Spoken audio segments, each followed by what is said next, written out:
আপনি কি জানেন টাকনুর নিচে কাপড় ঝুলানোর বিষয়ে কি বলেছেন নবী করিম সাল্লাল্লাহু আলাইহি ওয়াসাল্লাম? অনেকে অভ্যাসবশত কাপড় টাকনুর নিচে ঝুলিয়ে রাখেন। রাসূল পাক সাল্লাল্লাহু আলাইহি ওয়াসাল্লাম বলেছেন, যে ব্যক্তি অহংকারের সাথে কাপড় ঝোলায়, কিয়ামতের দিন আল্লাহ তার দিকে তাকাবেন না। হাদিসে আরও এসেছে টাকনুর নিচে যে অংশ থাকবে তা জাহান্নামে শাস্তিযোগ্য।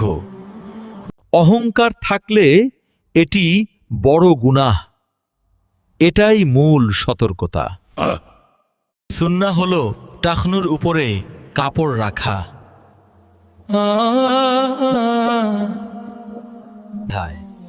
আজ থেকেই সুন্নাহ অনুযায়ী চলার চেষ্টা করুন।